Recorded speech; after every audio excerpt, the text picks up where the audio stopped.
What if I told you that your struggle with alcohol isn't just a disease, but actually a spiritual calling in disguise?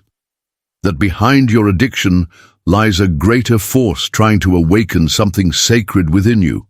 Carl Jung, the revolutionary Swiss psychiatrist, made a discovery that shook the foundations of modern psychology. Alcoholism isn't merely chemical dependency. It's the human soul desperately seeking a divine connection that has been lost. Jung discovered that every alcoholic is deep down a mystic thirsting for the sacred. But here's what will shock you. Jung revealed that God uses alcoholism as a tool for spiritual transformation. Yes, you heard that right. What appears to be destruction is actually the divine plan in action, breaking down the ego so that something greater can be born. In this video, you'll discover how Jung unraveled the hidden mysteries behind addiction, revealing that every drink is the soul's cry for transcendence. Prepare yourself for a journey that will completely change your perspective on alcoholism, spirituality, and the divine purpose behind human suffering. 1. The spiritual thirst, disguised as addiction. Deep within every human being burns an eternal flame that craves connection with something infinitely greater than ourselves. This isn't just poetic language. It's the fundamental truth that Carl Jung discovered when he looked beyond the surface of human behavior and peered into the very soul of what drives us to drink. When someone reaches for that first glass, they're not just seeking alcohol. They're unconsciously reaching for a divine experience that their rational mind cannot comprehend or name. The burning sensation in your throat, the warmth spreading through your chest, the sudden lifting of heavy thoughts. These physical sensations mirror what mystics throughout history have described as touching the divine. Jung understood that modern society had created a devastating spiritual vacuum. We've become disconnected from the sacred rhythms of life, from meaningful rituals, from the deep knowing that we are part of something magnificent and eternal. This disconnection creates an unbearable ache in the soul, a thirst that cannot be quenched by material possessions, career success, or even human relationships. The alcoholic feels this spiritual drought more intensely than others. While most people can distract themselves with daily routines and surface pleasures, those destined for the bottle experience the soul's cry for transcendence as an urgent, overwhelming need. They are the canaries in the coal mine of our spiritually starved culture, showing us what happens when the connection to the sacred is severed. What society labels as weakness or moral failure, Jung recognized as spiritual sensitivity. The person who cannot function without alcohol is often someone whose soul is too awake to accept the spiritual emptiness of modern life. They are unconsciously seeking the same altered states of consciousness that shamans, mystics, and holy people have pursued throughout human history. The tragedy is that alcohol provides only a crude imitation of genuine spiritual experience. It offers a temporary escape from the ego's constant chatter, a brief glimpse of expanded awareness, and a fleeting sense of connection to something larger. But like all counterfeits, it ultimately leads to greater emptiness and deeper despair.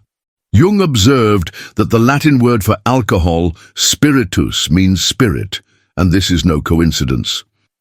Our ancestors understood that fermented beverages could open doorways to other realms of consciousness.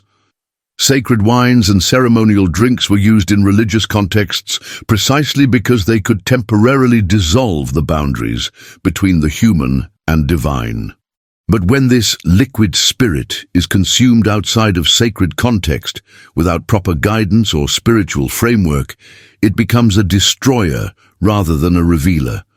The very substance that could open doors to transcendence instead becomes a prison that traps the seeker in cycles of craving and despair.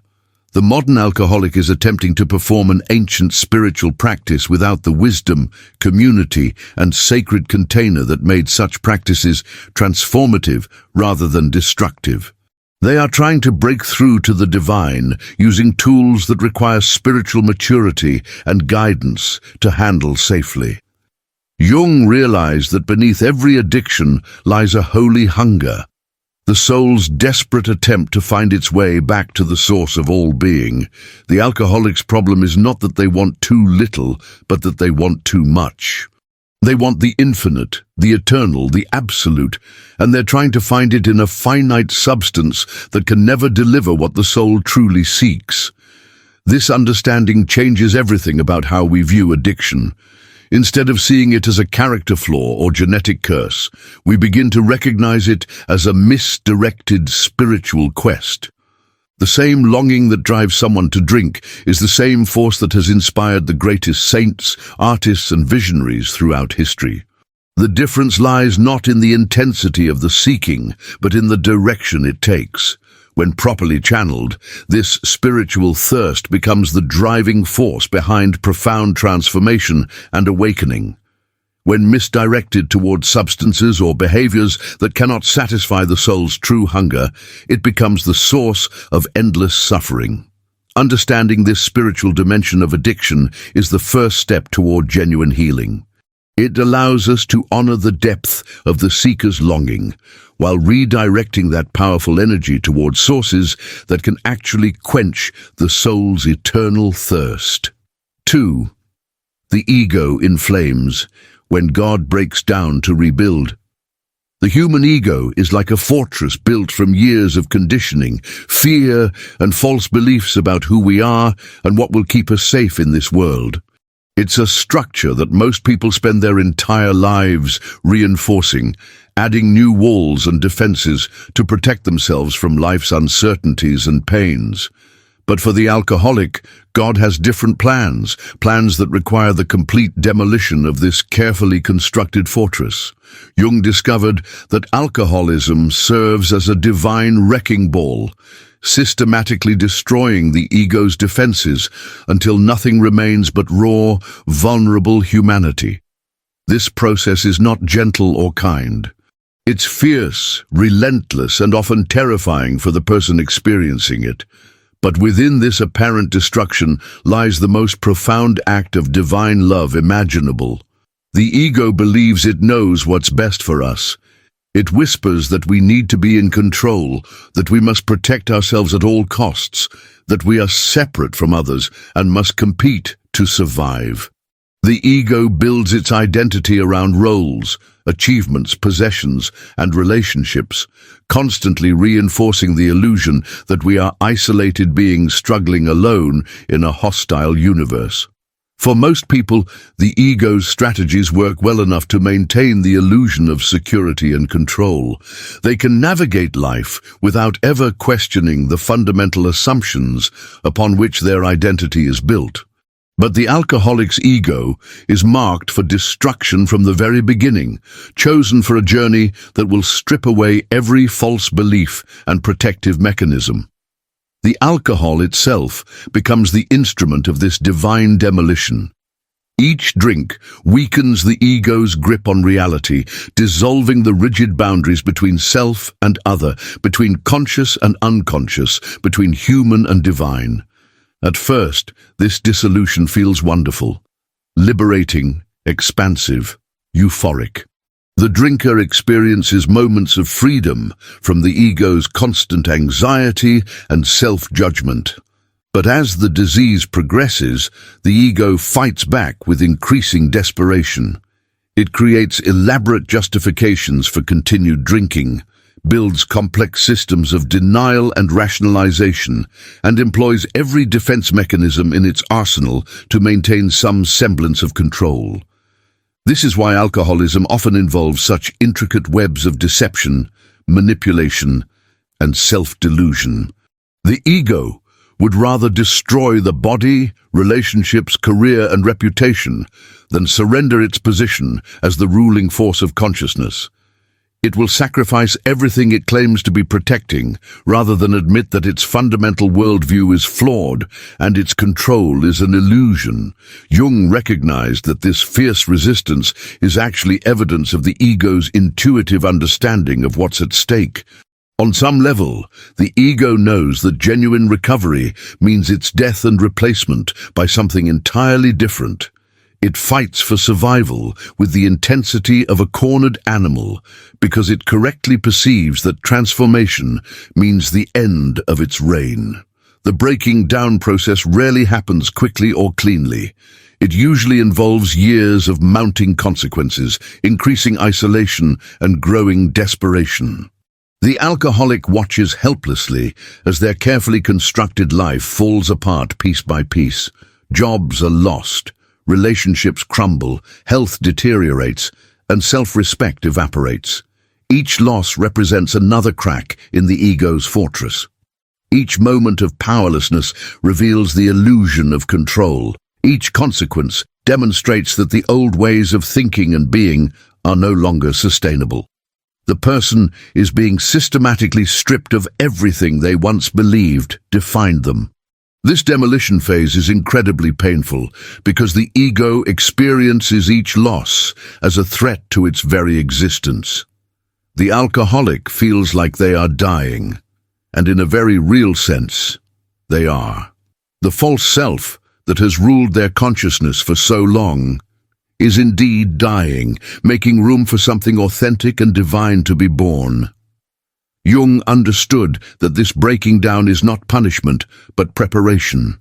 God is not destroying the alcoholic out of anger or judgment, but out of immense love and wisdom.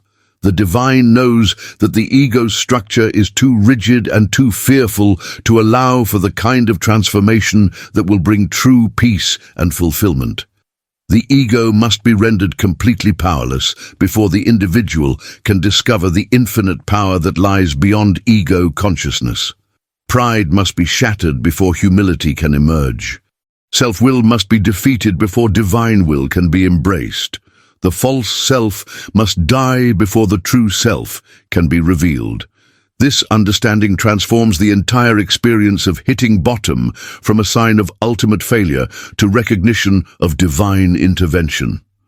The moment when the alcoholic finally admits complete powerlessness is not the end of hope, but the beginning of real transformation. By the way, if you're curious to go even deeper and integrate your shadows and light, check out the SIM Method ebook. It's a concise guide that can help you unlock your inner power in just 5 minutes a day. The link is in the first pinned comment below. 3. The mystical calling that nobody understands. Hidden within the chaos of addiction lies one of the most profound spiritual callings a human being can receive. Yet this calling speaks in a language so foreign to our modern world that almost everyone, including the alcoholic themselves, completely misses its true meaning. Jung spent decades learning to translate this mysterious communication from the divine, and what he discovered challenges everything we think we know about the nature of spiritual awakening. The calling doesn't arrive with angelic choirs or burning bushes. Instead, it manifests as an inexplicable restlessness that no amount of worldly success can quiet. The future alcoholic often experiences this as a deep sense that something is fundamentally wrong with ordinary life, even when everything appears to be going well on the surface. While others seem content with routine pleasures and conventional goals, the person destined for this spiritual journey feels like they're living in a world made of cardboard. Everything looks real from a distance, but up close it reveals itself as hollow and unsatisfying. They hunger for experiences that penetrate beyond the superficial layers of existence, seeking something that most people don't even know they're missing. This restlessness isn't depression or anxiety in the clinical sense. It's more like homesickness for a place they've never been, or grief for something they've never possessed.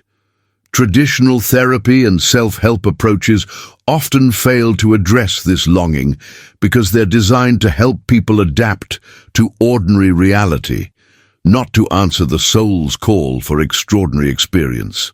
Jung recognized that this mysterious dissatisfaction is actually the first stirring of mystical consciousness trying to awaken within an unprepared psyche. The individual is receiving a spiritual transmission that their rational mind cannot decode or understand. They know something profound is trying to emerge, but they lack the framework to recognize what's happening. In ancient cultures, such individuals might have been identified as potential shamans or mystics and guided through structured initiations designed to safely channel their spiritual gifts. They would have been surrounded by elders who understood the signs and could provide proper training for the intense experiences that lay ahead. But modern society has no place for such callings. We've lost the wisdom traditions that once helped people navigate the treacherous waters between ordinary and mystical consciousness. When the calling arrives today, it's often mistaken for mental illness, treated as a problem to be solved rather than a gift to be cultivated.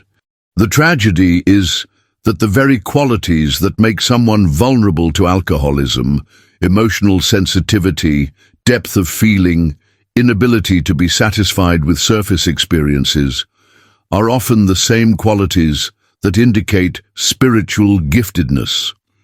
The person who becomes alcoholic is frequently someone who was meant to be a bridge between worlds, a translator of divine mysteries, a guide for others seeking deeper meaning.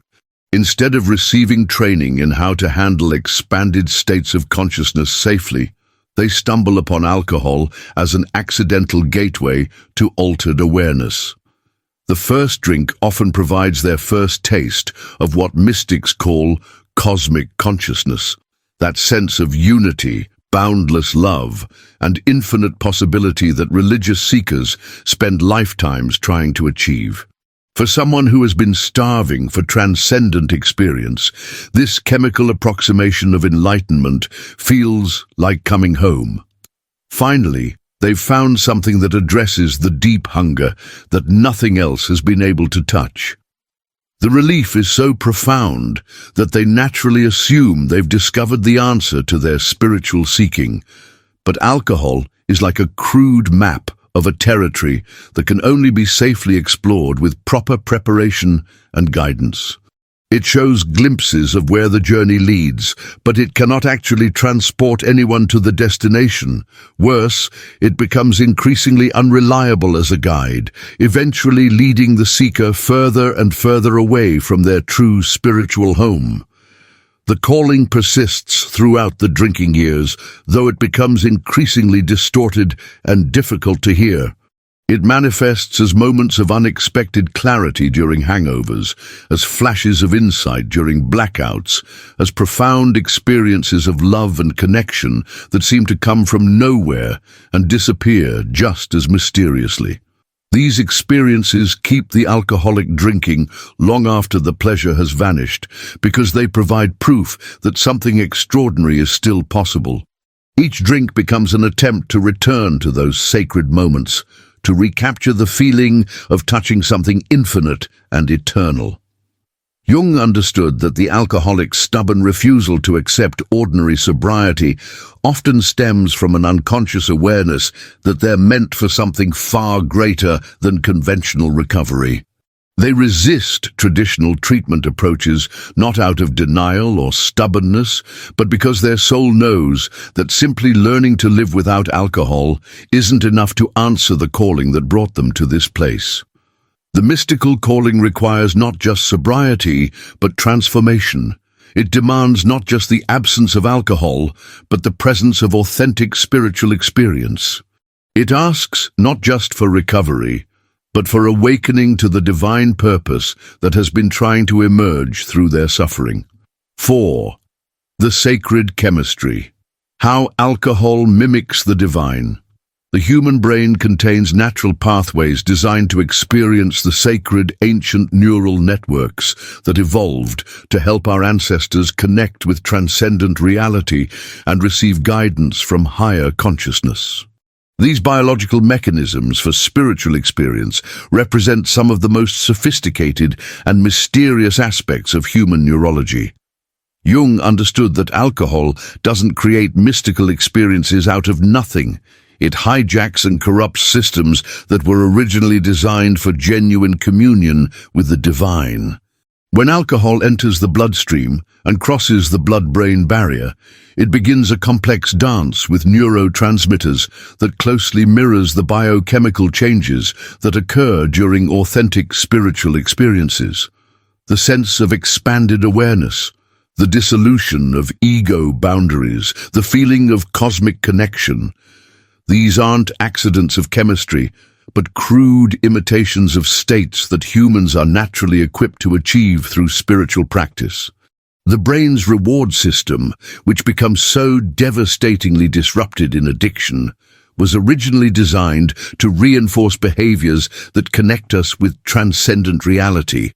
The same neural pathways that flood with pleasure chemicals during prayer, meditation, service to others, and moments of genuine love are the ones that alcohol artificially stimulates. This explains why the first drink often feels like a homecoming for those destined to become alcoholic. They're not just experiencing the effects of a drug, they're getting their first taste of what their spiritual biology was designed to provide naturally. The profound relief and sense of rightness that many alcoholics describe from their earliest drinking experiences reflects their unconscious recognition that they've stumbled upon something their soul has been desperately seeking.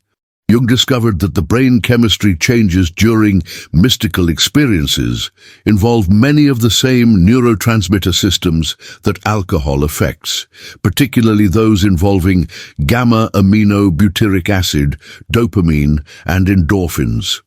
Genuine spiritual practices like deep meditation, ecstatic prayer, and service to others naturally produce the same sense of peace, joy, and connection that alcohol temporarily provides through artificial means. The tragedy is that alcohol provides such a convincing counterfeit of genuine spiritual experience that it often prevents people from discovering the real thing. Why spend years learning to meditate when a few drinks can produce similar feelings of transcendence in minutes? Why engage in the difficult work of spiritual growth when alcohol seems to offer a shortcut to the same destination? But the comparison between artificial and authentic spiritual experience is like comparing a photograph of fire to actual flame. The photo might look convincing, but it provides no warmth, no light, and no power to transform anything. Similarly, alcohol might temporarily produce feelings that resemble spiritual states, but it lacks the transformative power of genuine divine connection. Real spiritual experiences don't just feel good. They change us at the deepest levels of our being. They provide insights that guide our behavior long after the initial experience has ended. They strengthen our capacity for love, wisdom, and service to others. They connect us more deeply to our authentic purpose and help us become more fully ourselves. Alcoholic experiences, by contrast, become increasingly empty and repetitive over time. Instead of promoting growth and transformation, they gradually erode the very capacity for genuine spiritual experience. The natural neural pathways for connecting with the divine become damaged and desensitized, making it increasingly difficult to access authentic transcendent states. Jung realized that the alcoholic's brain has been programmed by repeated exposure to counterfeit spiritual experience, to expect transcendence to come from external sources rather than internal development. The individual loses touch with their innate capacity for spiritual connection and becomes dependent on a substance that can never deliver what it seems to promise. This biochemical hijacking affects not just the individual alcoholic, but their entire understanding of what spiritual experience means. They begin to believe that divine connection requires some form of chemical alteration, that natural consciousness is inherently insufficient for accessing higher reality. Recovery involves not just removing alcohol from the system, but retraining the brain to recognize and respond to authentic spiritual experiences. The neural pathways that were corrupted by drinking must be gradually healed and redirected toward genuine sources of transcendent connection. This process often takes years because the brain must literally rewire itself to distinguish between artificial and authentic spiritual experiences. The same sensitivity that made the person vulnerable to alcoholism in the first place must be carefully retrained to seek satisfaction from practices that actually nourish the soul rather than depleting it. Jung found that successful recovery almost always involves discovering reliable methods for accessing genuine spiritual states naturally. Whether through prayer, meditation, service, creative expression, or connection with nature, the recovering person must find ways to experience the transcendence they were seeking through alcohol. 5. Rock bottom as a spiritual portal. Every spiritual tradition speaks of the dark night of the soul, that terrifying passage through complete despair and apparent abandonment by all sources of hope and meaning. What most people don't realize is that the alcoholic's journey to rock bottom is often an intensive, accelerated version of this ancient spiritual initiation. Jung discovered that the moment of ultimate defeat, when every escape route has been exhausted and every illusion has been shattered, becomes a doorway to dimensions of reality that remain invisible during ordinary states of consciousness. Rock bottom isn't really about external circumstances, though it often appears that way from the outside. Someone might lose their job, their family, their health, their home, and their reputation, but these are merely the visible symptoms of a much deeper collapse happening at the level of the soul. The true bottom occurs when the individual's entire worldview implodes, when every strategy they've used to make sense of life and maintain some sense of control reveals itself as utterly inadequate. This complete breakdown of meaning serves a profound spiritual purpose. Throughout their drinking years, the alcoholic has been unconsciously dismantling the false structures of identity and security that keep most people insulated from direct encounter with ultimate reality. Each drink has dissolved a little more of the ego's protective barriers. Each consequence has stripped away another layer of illusion. By the time they reach bottom, the alcoholic has been systematically prepared for an experience that few human beings ever undergo while still alive: the complete death of everything they believed themselves to be. This isn't metaphorical death, but something far more radical and transformative than anything that happens to the physical body. Jung understood that this psychological and spiritual death creates a unique opening in consciousness. When all the familiar landmarks of identity have been obliterated, when every source of self-worth and security has been destroyed, something extraordinary becomes possible.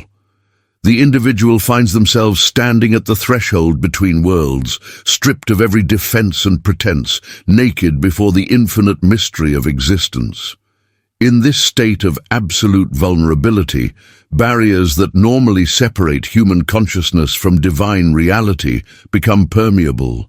The same ego boundaries that typically filter and limit spiritual experience have been dissolved by years of systematic destruction.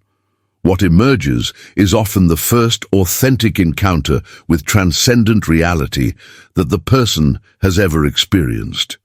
This is why so many alcoholics describe their moment of surrender as simultaneously the worst and most sacred experience of their lives. They are dying to everything they thought they knew about themselves and reality, while simultaneously being born into an entirely new way of being. The terror and ecstasy of this transition can be overwhelming. The spiritual portal that opens at rock bottom doesn't just provide temporary relief from suffering, it offers access to dimensions of wisdom and power that can completely transform a life. Many recovering alcoholics describe receiving guidance, strength, and clarity during their darkest moments that seems to come from sources far beyond their ordinary consciousness. This divine assistance rarely arrives in dramatic, unmistakable ways. More often, it manifests as sudden insights that cut through years of confusion, as unexpected encounters with helpful people, as doors opening just when they're most needed, or as inner strength appearing precisely when all personal resources have been exhausted. Jung noticed that the same individuals who seemed most hopeless and broken often demonstrated the most remarkable capacity for transformation once they passed through this spiritual portal. The depth of their breakdown seemed directly related to the potential for their breakthrough. Those who had lost the most were often capable of gaining access to the greatest spiritual resources. This pattern makes sense when understood as a spiritual initiation. The more completely the old self is dismantled, the more space becomes available for something new and authentic to emerge. The person who reaches bottom while still clinging to fragments of their former identity has less room for genuine transformation than someone who has been stripped completely bare. The portal experience explains why so many people in recovery speak of being grateful for their alcoholism despite all the pain it caused. They recognize that only complete destruction of their false self could have created the opening necessary for discovering their true spiritual nature. They understand that their greatest weakness became the doorway to their greatest strength. But passing through this portal requires extraordinary courage. The individual must be willing to let go of everything familiar, even when they have no guarantee that anything will take its place. They must step into complete unknown, trusting that the same force that brought them to this point of dissolution will also provide whatever is needed for reconstruction. Jung observed that not everyone who reaches rock bottom successfully navigates this transition.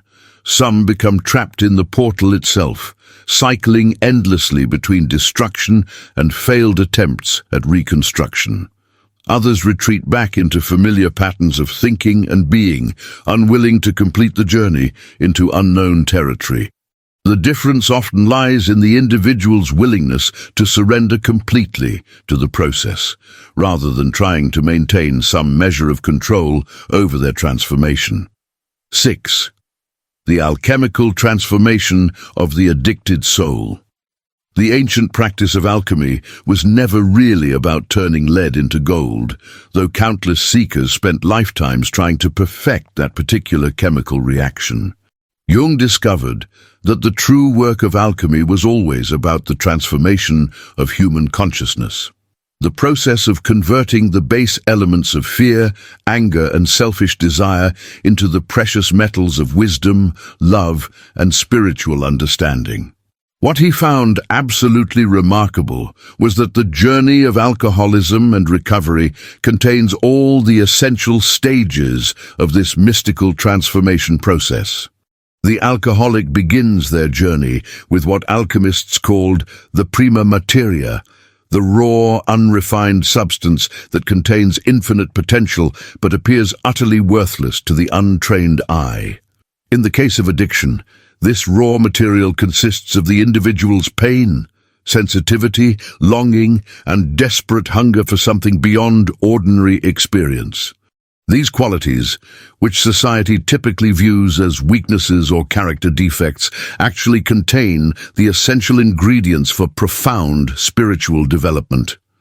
The first stage of alchemical work involves what the ancients called putrefaction, the process of breaking down and destroying the original form so that transformation becomes possible.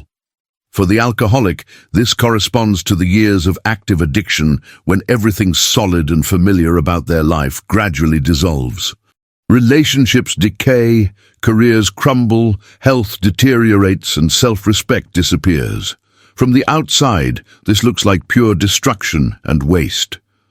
But Jung understood that this breakdown serves the same function as the alchemist's furnace, creating the intense heat and pressure necessary to separate the essential from the non-essential, the true from the false, the eternal from the temporary. The alcoholic's life must be completely liquefied before it can be reformed into something new. The second stage, known as purification, involves the separation of valuable elements from worthless ones. In recovery, this manifests as the gradual process of distinguishing between authentic and false aspects of the self. The individual learns to identify which thoughts, emotions, and behaviors serve their highest good and which ones lead only to suffering and destruction.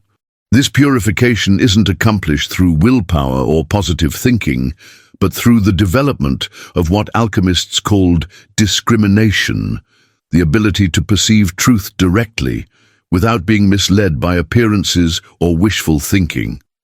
The recovering person slowly develops the capacity to see through their own self-deceptions and recognize the difference between genuine spiritual insight and clever rationalization.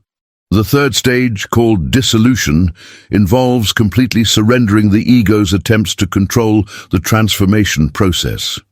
This corresponds to the moment in recovery when the individual finally admits complete powerlessness and stops trying to manage their addiction through personal effort alone. They recognize that the forces involved in their transformation are far greater than anything their conscious mind can direct or understand. Jung found that this surrender paradoxically leads to the fourth stage, coagulation, where a new form of consciousness begins to crystallize. The person doesn't just stop drinking, they become fundamentally different at the level of their basic identity and values.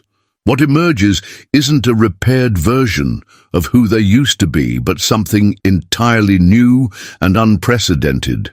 This new consciousness has qualities that seem almost supernatural compared to ordinary human awareness. Recovering alcoholics often develop extraordinary capacity for helping others, profound insight into human nature, unusual ability to remain calm during crises, and deep access to wisdom that seems to come from beyond their personal experience. The fifth stage, known as sublimation, involves the refinement and purification of these newly emerged spiritual capacities. The person learns to channel their transformed consciousness into service, creativity, and continued growth rather than becoming attached to their own spiritual achievements or using their insights for selfish purposes. Jung noticed that successful completion of this alchemical process produces individuals who seem to radiate a different quality of presence than ordinary people. They carry themselves with a unique combination of humility and confidence, depth and lightness, strength and gentleness that reflects their journey through death and rebirth. The final stage, called multiplication, occurs when the transformed individual becomes capable of catalyzing similar transformations in others. Their very presence creates an environment where other people feel safe to undergo their own process of dissolution and reconstruction. They become living proof that the most hopeless situations can become doorways to the most extraordinary possibilities. This alchemical understanding completely reframes the entire experience of addiction and recovery. Instead of viewing alcoholism as a disease or moral failure, it becomes visible as a spiritual technology, a powerful but dangerous method for accelerating human consciousness development that requires careful guidance and proper understanding to navigate safely. The tragedy is that most people enter this process without realizing what's happening or having access to the wisdom traditions that once provided maps for such journeys. They undergo alchemical transformation without understanding its purpose or having support from others who have completed similar transitions. Jung's great contribution was recognizing that the 12-step programs and other effective recovery approaches actually provide a modern version of the ancient alchemical texts. Step-by-step instructions for navigating the transformation of consciousness that addiction makes both necessary and possible. 7. Meeting the sacred through surrender. The word surrender carries different meanings in different contexts, but in the realm of spiritual transformation, it represents something far more radical and life-changing than most people imagine. Jung discovered that the type of surrender required for genuine recovery from alcoholism is identical to what mystics throughout history have called divine union.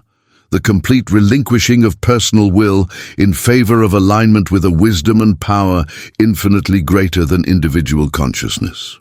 For the alcoholic approaching this crucial moment, surrender often appears to be the ultimate defeat, the final admission that they are weak, powerless, and incapable of managing their own life. The ego experiences this prospect as a form of death, which in many ways it is. Everything that the person has believed about themselves, their capabilities, and their role in the universe must be released in order for something entirely new to emerge. This letting go isn't a one-time event, but an ongoing practice that deepens and expands throughout the recovery process. The initial surrender might happen in a moment of crisis when all other options have been exhausted, but maintaining that attitude of openness and receptivity requires constant renewal and refinement. Jung understood that this surrender creates a fundamental shift in the locus of power and decision-making. Instead of trying to force life to conform to personal desires and expectations, the individual learns to align themselves with forces and wisdom that operate beyond the scope of ordinary consciousness. They discover that there are currents of guidance and support available that they never knew existed. This doesn't mean becoming passive or irresponsible. Rather, it involves developing the ability to distinguish between areas where personal effort is appropriate and necessary, and areas where the wisest approach is to step back and allow larger forces to work.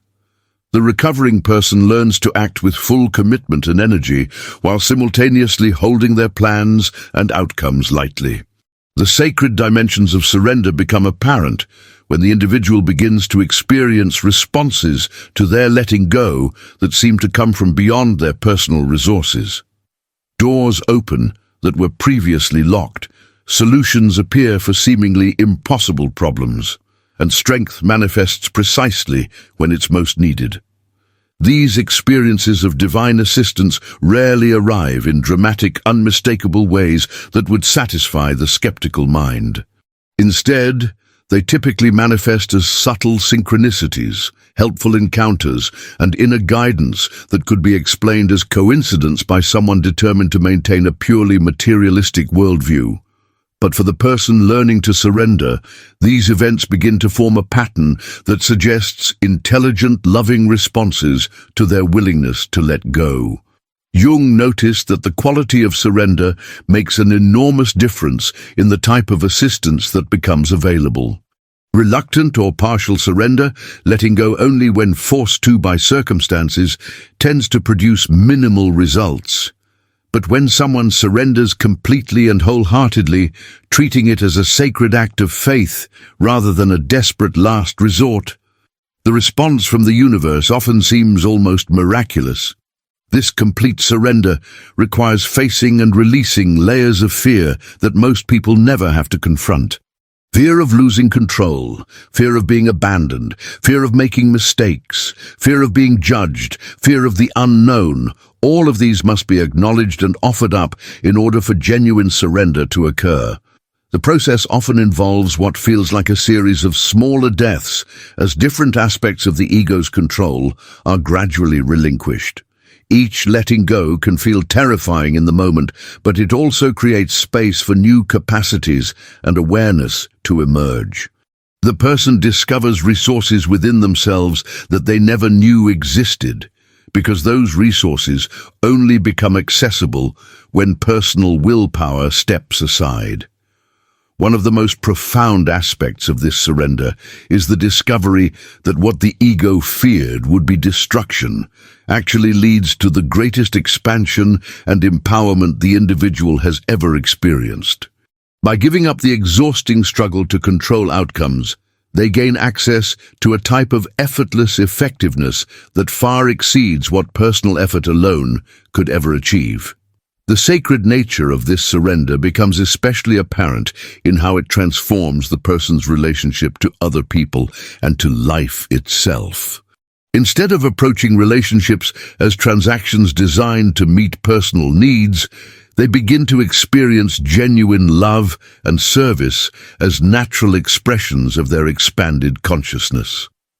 Jung observed that people who have undergone this type of complete surrender often develop an almost supernatural ability to be present for others during their most difficult moments. They seem to know intuitively what to say and do to help, not because they've memorized techniques or strategies, but because their surrender has connected them to a source of wisdom that operates through them. This transformation extends to every area of life. Work becomes a form of service rather than merely a way to earn money. Challenges become opportunities for spiritual growth rather than obstacles to personal happiness. Even ordinary activities like eating, sleeping, and conversation become infused with sacred significance. The most remarkable aspect of this surrender is that it must be constantly renewed. It's not something that can be achieved once and then forgotten. Each day, each situation, each relationship offers new opportunities to choose between ego control and divine alignment. The recovering person gradually develops the habit of checking their inner state regularly and returning to surrender whenever they notice themselves slipping back into old patterns of trying to force outcomes. 8. Rebirth from alcoholic to modern mystic. The final stage of the alcoholic's spiritual journey represents one of the most extraordinary transformations possible in human experience. The emergence of someone who has died to their former self and been reborn as something entirely new. Jung recognized that individuals who successfully complete this process don't simply recover from addiction. They become modern mystics, carrying ancient wisdom in contemporary forms and serving as bridges between ordinary and transcendent reality. This rebirth isn't metaphorical or symbolic.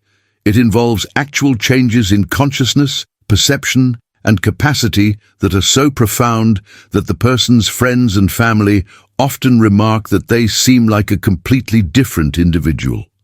The transformation goes far deeper than behavioral changes or improved coping skills. It represents a fundamental rewiring of how consciousness operates and relates to reality. The newly reborn person carries within themselves direct experiential knowledge of truths that most people can only read about in books or hear about in lectures. They have personally navigated the journey from complete despair to profound peace, from utter powerlessness to access to unlimited resources, from spiritual death to mystical awakening. This experiential knowledge gives them a quality of presence and wisdom that cannot be acquired through study or practice alone. One of the most striking characteristics of this rebirth is the development of what Jung called transpersonal consciousness, awareness that extends beyond the boundaries of individual identity and personal concerns. The reborn person experiences themselves as part of a larger web of connection that includes all life. This isn't a philosophical belief, but a lived reality that influences every decision and interaction. This expanded consciousness naturally expresses itself through service to others who are still trapped in the darkness from which they emerged. The modern mystic doesn't withdraw from the world to pursue private spiritual experiences, but returns to ordinary life, carrying extraordinary resources that can help others find their way through similar transformations. The quality of help they provide is unique because it comes not from theoretical knowledge, but from personal experience of the entire journey. They can recognize the signs and stages of spiritual emergence that others might mistake for mental illness or moral failure. They understand the language of the soul that speaks through addiction and can translate it for those who are still learning to hear. Jung observed that these individuals often develop almost supernatural abilities to connect with people who are suffering from similar spiritual emergencies. They seem to be guided to the right person at the right time, often appearing in someone's life precisely when that person is most ready to begin their own journey of transformation. This guidance doesn't happen through conscious planning, but through a natural attunement to the deeper currents of spiritual need and opportunity that flow through human community. The modern mystic learns to trust these intuitive promptings and follow them even when they don't make logical sense. The rebirth also brings with it a completely different relationship to ordinary experiences and responsibilities. Work, relationships, financial obligations, and daily tasks don't disappear, but they become infused with sacred significance. Everything becomes an opportunity for spiritual practice and service. This integration of mystical consciousness with practical life represents something new in human spiritual development. Traditional mystics often withdrew from worldly concerns to pursue transcendent experiences in monasteries, caves, or other isolated settings. But the modern mystic must learn to maintain their connection to the sacred while navigating the complexities of contemporary life. This integration creates a unique form of spiritual maturity that combines the depth of traditional mystical wisdom with the practical skills needed to function effectively in modern society. The reborn person becomes capable of moving fluidly between different levels of consciousness, accessing transcendent awareness when appropriate, while also maintaining the ability to handle mundane tasks and responsibilities. One of the most beautiful aspects of this rebirth is how it transforms the individual's relationship to their own history of addiction and suffering. Instead of viewing their alcoholic years as wasted time or shameful mistakes, they begin to see them as essential preparation for their current capacity to serve others. Every moment of pain becomes valuable because it deepens their ability to understand and help those who are still suffering. This transformation of personal history from trauma into treasure represents the final healing of the wounds that originally drove the person to seek escape through alcohol. The very experiences that once seemed like evidence of their worthlessness become the source of their greatest gifts to the world. Jung recognized that this type of rebirth creates individuals who are uniquely qualified to address the spiritual crisis that underlies much of modern society's dysfunction. They have personal experience of both the depths of spiritual emptiness and the heights of mystical fulfillment, making them ideal guides for a culture that has lost touch with its sacred roots. The modern mystic doesn't preach or proselytize, but simply embodies a different way of being that demonstrates the possibilities available to human consciousness. Their presence becomes a living invitation for others to consider that there might be more to existence than what appears on the surface of ordinary experience. This embodiment is perhaps the most powerful form of teaching available. People are naturally drawn to those who radiate authentic peace, joy, and wisdom, even when they can't articulate what makes such individuals so attractive. The modern mystic becomes a beacon of hope for those who are still struggling to find meaning and purpose in their lives. The journey from alcoholic to mystic represents the completion of a spiritual curriculum that few human beings ever have the opportunity to experience. It involves learning lessons about surrender, faith, love, and service that typically take lifetimes to master. The intensity and urgency created by addiction accelerates this learning process, compressing what might normally unfold over decades into a much shorter time frame. Jung understood that this accelerated spiritual development serves not just the individual, but the collective evolution of human consciousness. Each person who successfully completes this transformation adds to the growing pool of individuals who carry advanced spiritual awareness in practical, accessible forms. These modern mystics become the seeds of a new type of spiritual community, one that doesn't require withdrawal from ordinary life, but instead transforms ordinary life into a vehicle for extraordinary spiritual expression. They demonstrate that mystical consciousness is not an escape from reality, but a deeper engagement with reality at its most fundamental levels. The final stage of this rebirth involves what Jung called the return of the gift. the point at which the transformed individual recognizes that their recovery and spiritual awakening were never meant for them alone. They understand that they have been prepared through their suffering and transformation to serve as instruments of healing and awakening for others. This recognition completes the circle of the spiritual journey. What began as desperate seeking for personal relief from pain becomes a commitment to helping relieve the pain of others.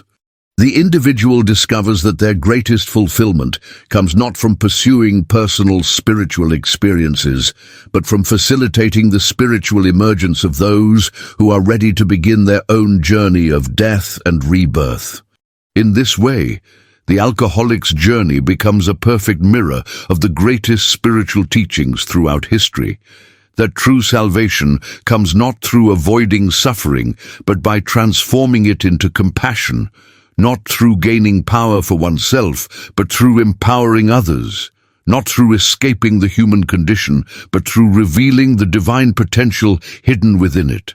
The modern mystic stands as living proof that no one is beyond redemption. No situation is hopeless, and no pain is meaningless when it becomes the raw material for spiritual transformation. They embody the ultimate message that Jung discovered within the psychology of alcohol, that what appears to be humanity's greatest weakness can become the doorway to its greatest strength, and that God's plan often reveals itself most clearly through what initially appears to be complete destruction. This understanding transforms not only how we view alcoholism and addiction, but how we understand the entire human journey towards spiritual awakening. Every crisis becomes a potential catalyst, every breakdown a possible breakthrough, and every moment of surrender an opportunity for rebirth into something magnificent and divine.